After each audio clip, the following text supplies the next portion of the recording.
أعوذ بالله من الشيطان الرجيم. يا أيها الذين آمنوا كتب عليكم الصيام كما كتب على الذين من قبلكم. اس سے پہلے آپ حضرات کو روزے کی فرضیت کے بارے میں کچھ باتیں بتائی گئی تھی. آج میں چاہتا ہوں کہ آپ کو ایمان کے تعلق سے کچھ باتیں بتاؤں اور ایمان کو تھوڑا سا آپ سمجھنے کی کوشش کریں. یہ مذہب اسلام، ہمارا دین، یہ جو ایمان ہے جسے کہتے ہیں آپ، یہ مذہب اللہ رب العالمین نے آسمان سے تو نازل فرمایا، لیکن آسمان سے نازل فرمانے کے بعد اس کا کہیں کوئی ٹھکانہ بھی تو ہونا چاہیے، یا ایسے ہی بس پھینک دیا اور جاؤ. یہ مذہب اسلام اتنا پیارا مذہب ہے کہ آسمان سے اللہ رب العالمین نے اس کو اتارا اور پھر اس کا ٹھکانہ لوگوں کے دلوں کو بنایا ہے. سب سے پہلے یہ اسلام، اس کے احکام، آخری نبی محمد رسول اللہ صلی اللہ علیہ وآلہ وسلم کی دل پر اس کا نزول ہوا. دو طریقے سے. ایک تو حضرت جبرائیل علیہ السلام آتے اور آپ کو احکامات کو بتا کے جاتے ہیں، وہ آپ کے دل میں پیوست کر کے جاتے ہیں. دوسرا طریقہ یہ ہوتا ہے کہ اللہ رب العالمین خود ہی آپ کے دل میں وحی فرماتا، الہام فرماتا، اور پھر آپ اس کو لوگوں کو بیان فرماتے. تو اللہ تعالیٰ بھی آپ کے دل میں اسلامی احکامات بیان فرماتا، ڈالتا، الہام کرتا، یا جبرائیل السلام کے ذریعے سے احکامات بتلاتا اللہ تعالیٰ. کہنے کا مطلب یہ ہوا، آپ نے سمجھا کہ یہ ایمان آسمانی نزول کا مذہب ہے، آسمان سے نازل ہوا ہے، اور پھر اس کے بعد اس کا مسکن، اس کا ٹھکانہ، اس کی جگہ لوگوں کے دل قرار پائے کہ دلوں میں یہ بسا ہوا ہے لوگوں کے. اب جب لوگوں کے دلوں میں اس کا مسکن قرار پایا تو ہم نے اور آپ نے اس دور میں یقیناً لوگوں نے اپنے دلوں میں ایمان کو بسایا، اور پھر دلوں میں ایمان کو بسانے کے بعد اس پر عمل کیا. ہر ایک نے میرا ایمان، ہر ایک نے میرا ایمان، ہر شخص نے اپنا ایمان سے تعبیر کیا. یعنی میرا ایمان کیسا ہے، کتنا ہے، اور میں کر کیا رہا ہوں، میں نے اپنے ایمان کا کیا بنا لیا. ہر شخص اب ایمان کی نسبت اپنے دل کی طرف کرتا، اپنی جانب کرتا. تب اس کے بعد میں وہ اپنے ایمان کو پیارا بھی جانتے ہیں، دلوں میں بسائے ہوئے تھے، اور پھر اس پر عمل بھی کرتے، ویسا عمل جیسا عمل کہ اللہ رب العالمین نے فرمایا، کرنے کو کہا، یا رسول اکرم صلی اللہ علیہ وآلہ وسلم نے تعلیمات دی. اس اعتبار سے وہ لوگ ایمان پر عمل کرا ہوتے تھے. آج مجھے شکوہ ہے، یا علماء کو شکوہ ہے، یا آپ خود اپنے آپ کو محسوس کیجیے کہ یہ ایمان جس کا ٹھکانہ دل تھا، کیا واقعی ہمارے دلوں میں ایمان ہے؟ ذرا اس کو پہلے سوچ لیں، آپ غور کر لیں، ایمان ہے کہاں؟ یا تو آپ نے ایمان کو ایک خارجی چیز، یعنی ایکسٹرنل چیز، باہری چیز سمجھ لیا ہے. ہاں ہے ایمان، اسلام مذہب، تو چلو سب کر رہے ہیں، اپنا بھی کر دو. یا تو یہ بھی آپ کے ذہن میں ہے.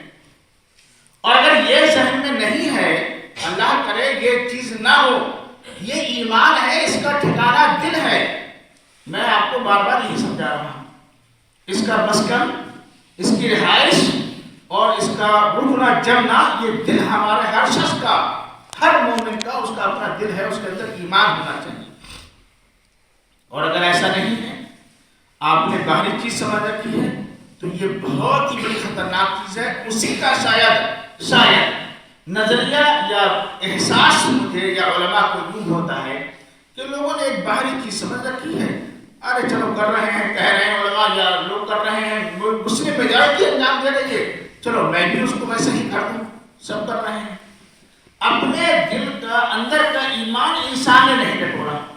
مثال کے طور پر آپ روزہ ہی دیجیے، اگر آپ نے اس کو ایمان سے جوڑ کر اپنے دل سے سوچا ہوتا کہ یہ میرا ایمان ہے بھائی، اللہ کا نازل ہوا حکم ہے اور یہ میرا اپنا ایمان ہے، تو میں اس کو کتنا اچھا بنا دوں، کتنا بہتر بنا دوں، تو آپ کو اپنے اس روزے کے بچانے کی، اچھے سے اچھا بنانے کی فکر ہوگی۔ یہ میرا ایمان بھی، دوسرے سے مجھے کوئی مطلب نہیں ہے۔ آپ کی اپنی کوئی ذاتی پرسنل چیز ہوتی ہے، اس کو آپ اچھے سے اچھا بنانے کی کوشش کرتے ہیں اور سوچتے ہیں کہ میں اس کو اتنا بہتر بنا دوں کہ اس میں کوئی بھی کمی نہ آنے پائے، اتنا اچھا میں کر دوں۔ ہم میں سے ہر شخص اپنا ایمان سمجھے، اس کی فکر کرے۔ اللہ رب العالمین نے فرمایا، اس زمانے میں بھی آیت کریمہ نے فرمائی، قالت الاعراب آمنا، اس دور میں بھی کچھ لوگ ایسے ہوتے تھے، کہتے تھے کہ ہاں ہم ایمان لے آئے ہیں۔ قل لم تؤمنوا، آپ ان سے فرمائیے کہ ابھی تم ایمان کہاں لائے ہو، ایمان چیز کیا ہوتی ہے، سمجھ میں آیا تمہارے کچھ؟ وَلَمَّا يَدْخُلِ الْإِيمَانُ فِي قُلُوبِكُمْ، زبان سے کہہ دینا بات اور ہوتی ہے ایمان، کہ ہم بھی مومن ہیں، ہم بھی مسلم ہیں، ایمان ابھی دل میں تمہارے داخل ہی نہیں ہوا ہے۔ جب ایمان دل میں داخل ہو جاتا ہے تو اس کے اعمال کو انجام دیتے ہوئے انسان نمبر ایک خوشی بھی محسوس کرتا ہے، نمبر دو پھر دل میں داخل ہوئی چیز کے کسی بھی حکم کو چھوڑنا گوارا نہیں کرتا، پھر اس پر وہ عمل کرتا ہی کرتا، کیونکہ اس نے اس کو اپنے دل سے چاہ لیا ہے، دل میں بٹھا لیا ہے۔ اس لیے دل کا ایمان جو ہے اس کا مقام دل ہے۔ اپنے دلوں کے اندر جب تک آپ ایمان نہیں بٹھائیں گے اس وقت تک آپ کا ایمان قابل قبول نہیں ہوگا۔ اس چیز کو محسوس کیجیے حضرات، میں محسوس کر رہا ہوں کہ مسلم میجارٹی نے یا مسلم عوام نے، امت نے اس وقت ایمان کو ایک خارجی چیز سمجھ رکھا ہے، ایکسٹرنل چیز سمجھ رکھا ہے، جبکہ یہ انٹرنل چیز ہے، داخلی چیز ہے، جس کو اپنے دلوں کے اندر داخل کریں آپ۔ اگر آپ اس کو ایسا نہیں کر رہے ہیں تو یقین جانیے کہ آپ کے اندر سے ایمان سب نکلتا جا رہا ہے، نکلتا جا رہا ہے، ختم ہوتا جا رہا ہے۔ ضرورت اس بات کی ہے حضرات گرامی کہ ایمان کو آپ اپنی طرف منسوب کر کے اپنے دل میں جگہ دیجئے تاکہ یہ ہمارا ایمان مقبول ہو سکے۔ اور اسی چیز کا آپ سے سوال ہوگا پڑھنے کے بعد، آپ قبر میں دیکھ لیجیے، ما دینوں کا سوال ہوگا کہ نہیں ہوگا؟ تیرا دین کیا، یہ بتاؤ، اپنا دین بتاؤ، تیرا دین کیا ہے؟ سوال یہ ہوگا، من ربو کا، تیرا رب کون ہے، یا من نبیوں کا، اس طریقے سے آپ سوالات ایسے ہوتے ہیں۔ اس میں ما دینوں کا، تیرا دین کیا ہے، اپنا دین بتاؤ۔ تو جب تک آپ کے ذہن میں یہ نہیں ہوگا کہ میرا دین، میرا ایمان، میرا اسلام، یعنی میرے اندر کیا ہے، تب تک آپ اس کے اعمال کی طرف، احکام کی طرف، اوامر کی طرف متوجہ ہوں گے ہی نہیں۔ ضرورت ہے کہ آپ حضرات اپنے دین کو، ایمان کو اپنے دلوں میں جگہ دیجئے، یہی اس کا مسکن ہے۔ ورنہ اگر خارجی چیز آپ نے سمجھ کے چھوڑ دیا ہے تو یہ خارجی ہو جائے گا اور ایسا ایمان مقبول نہیں ہوتا۔